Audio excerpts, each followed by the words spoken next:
बिस्मिल्लाहिर्रहमानिर्रहीम। अस्सलाम वालेकुम स्टूडेंट्स। आज के लेक्चर में हम डिस्कस करेंगे थीम्स इन ओथेलो। हम शेक्सपियर पढ़ रहे हैं। लास्ट लेक्चर में हमने कैरेक्टर्स डिस्कस किए थे ओथेलो के। आज हम कुछ थीम्स जो हैं वो डिस्कस करेंगे। पहला थीम है जी अपीयरेंस वर्सेस रियलिटी। दूसरे नंबर पर race, pride, magic, orders versus chaos, self knowledge, good versus evil. ये कुछ मेजर और माइनर थीम्स हैं जो ओथेलो के अंदर डिस्कस हुए हैं। अब वन बाय वन हम इनका एनालिसिस करते हैं, देखते हैं कि ये थीम कैसे हैं। अच्छा जी, तो सबसे पहले जो थीम हम डिस्कस करेंगे वो है appearance versus reality. Appearance versus reality means कि चीजें नजर कैसी आती हैं और असल में वो होती किस तरह से हैं। अब दिक्कत है specially relevant to the issue of Iago's character, यानी कि अपीयरेंस वर्सेस रियलिटी जो है, ये जो थीम है ये रेलिवेंट है यागो के कैरेक्टर के। For although he is called honest by almost everyone in the play, हालांकि हर कोई प्ले के अंदर जो है वो यागो को ऑनेस्ट बोलता है। He is decorous, deceitful and manipulative. ये उसकी कैरेक्टर्स की खसूसियात हैं। वो डिसीटफुल है, धोखा देता है, मैनिपुलेटिव और साजिश करता है।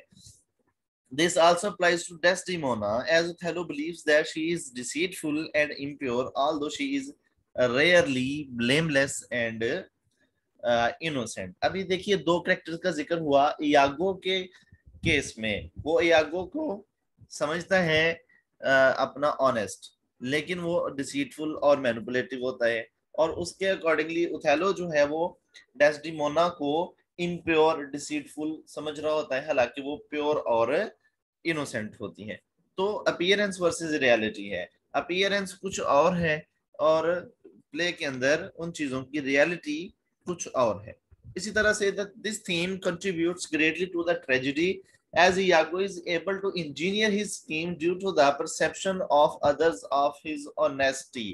यानी कि यागो का जो करेक्टर है वो जो सारी सिचुएशन को डेस्डिमोना और ओथेलो के खिलाफ कर देता है, उसकी वजह सिर्फ ये होती है कि वो लोग उसे ऑनेस्ट कंसीडर करते हैं।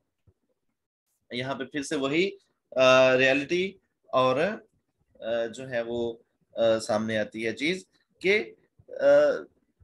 लोग उसे ऑनेस्ट समझ रहे होते हैं। अपीयरेंस इसकी ये होती है कि he is an honest man, लेकिन अंदर से ये क्या होता है जी, ये जो है वो रियलिटी में ये डिसीटफुल होता है। Othello's decision to murder his wife is hastened by a conversation in which Cassio speaks of Bianca. Othello assumes the man is talking about an affair with Desdemona। अब ये देखिए यहाँ पर भी जो कैसियो है वो अपनी जो वो लवर है बियांका, उसके साथ बात कर रहा होता है और रियलिटी में, लेकिन अपीयरेंस क्या होती है, ओथेलो समझता है कि ये मेरी बीवी के बारे में बात कर रहा होता है और उसकी कन्वर्सेशन को बुनियाद बना के वो उसे मार देता है। अच्छा, इसी तरह misrepresentation allow Iago to get gain trust and manipulate the other people. He is able to appear to be honest in order to deceive and misdirect people.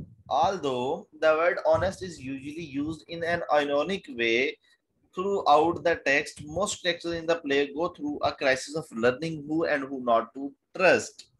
अच्छा जी, अब ये जो है पहला थीम जो हमने डिस्कस किया है रियलिटी, अपीयरेंस वर्सेस रियलिटी। तो हमने ये देखा कि कैरेक्टर इस पूरे के पूरे प्ले के अंदर बहुत सारी चीजें ऐसी हैं जो अपीयरेंस में कुछ और हैं, उनकी रियलिटी कुछ और होती है। इसी तरह से जो अगला थीम है नेक्स्ट, वो है रेस। रेस मतलब नस्ल।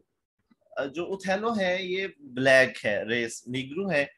अब ये देखिए race is an extremely important theme as it leads to Othello's insecurity, यानी कि ओथेलो के अंदर जो इनसिक्योरिटीज हैं उनकी एक बड़ी वजह ये है कि ओथेलो जो है वो नस्ली एतबार से वहां का नहीं है, which Iago is able to manipulate despite his standing and military powers। Othello never feels comfortable in Venus because of his otherness, यानी कि इतना ताकतवर होने के बावजूद जो ओथेलो है ये कभी भी एट होम फील नहीं करता, कंफर्टेबल महसूस नहीं करता, क्योंकि बिकॉज ऑफ हिज अदरनेस, क्योंकि ये कहीं और का है। As a Moor he is constantly stereotyped as savage और animal, even though he speak eloquently and displays more gentlemanly qualities than those who judged him. Thus Othello perceives himself to be a rough outsider, though he is nothing of the sort. अच्छा जी, race का character, यानी कि Othello के अंदर जो character है Othello, उसकी जितनी भी इनसिक्योरिटीज हैं, वो इनसिक्योरिटीज की एक बड़ी वजह ये है कि ओथेलो जो है वो मूर है, यानी कि वो काला है, और वहां के लोग जो है वो गोरे हैं। तो उन अपनी इस रेस की बुनियाद पर वो अपने आप को पराया महसूस करता है, अपने आप को वो कभी भी कंफर्टेबल महसूस नहीं करता। फिर ओथेलो's race sets him apart and makes him very self-conscious.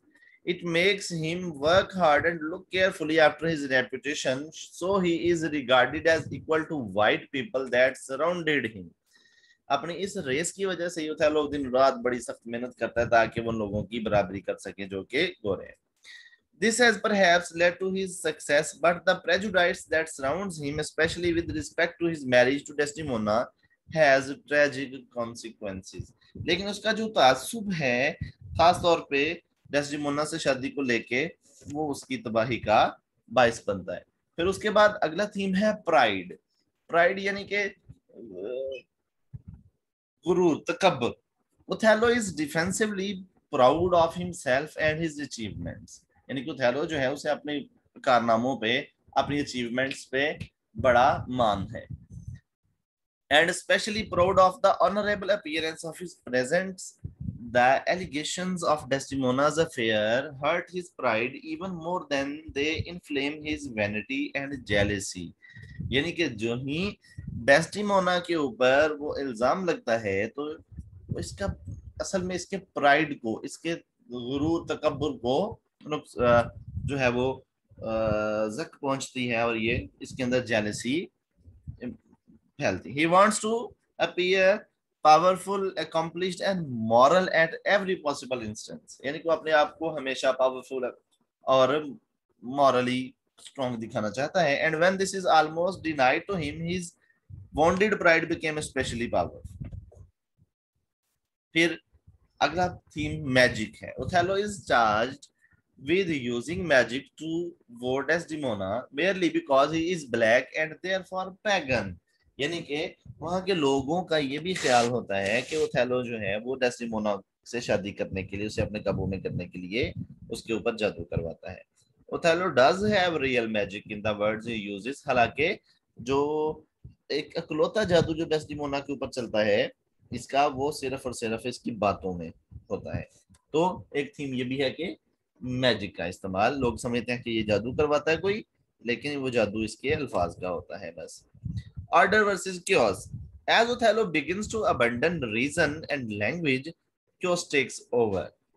यानी कि जब ही ओथेलो रीजंस को पीछे हटाता है, लैंग्वेज को, तो क्योस टेक ओवर, तबाही आती है। His word begins to be ruled by chaotic emotions and very shady allegations. यानी कि उसके जो अल्फाज होते हैं फिर वो नफरत पे मबनी होते हैं। With order push to the side, the chaos rashes him into tragedy. और उस क्योस की वजह से, उस गुस्से की वजह से ये ट्रेजेडी होती है, और डेस्टिमोना को ये मारता है और ये तबाही की तरफ जाता है। फिर सेल्फ नॉलेज।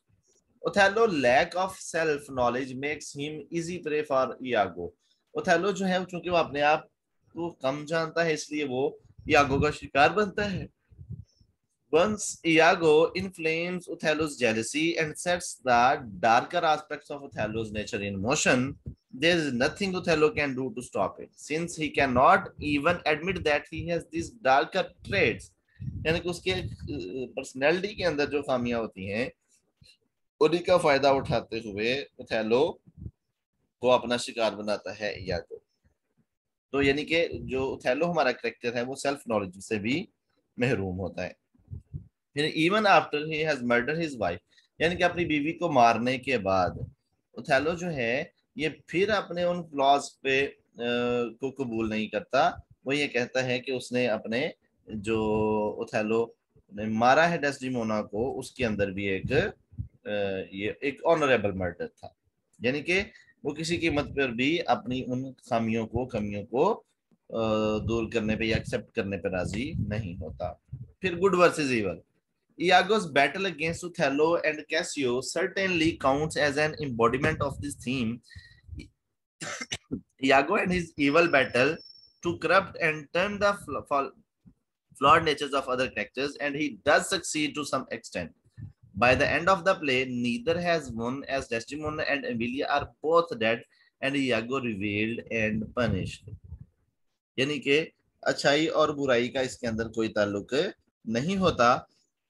आखिर पे किसी को कोई हासिल नहीं होता, अल्टीमेटली सबका नुकसान ही होता है, क्योंकि वो डेसिमोना भी मर जाती है और एमिलिया भी मर जाती है और यागो को सजा सुना दी जाती है। सो जी, ये कुछ मेजर करेक्टर्स थे, थीम्स थे ओथेलो के। इंशाल्लाह अगले लेक्चर से हम इसे जो है टेक्स्ट का एनालिसिस शुरू कर देंगे। आज के लिए इतना ही। अल्लाह हाफिज।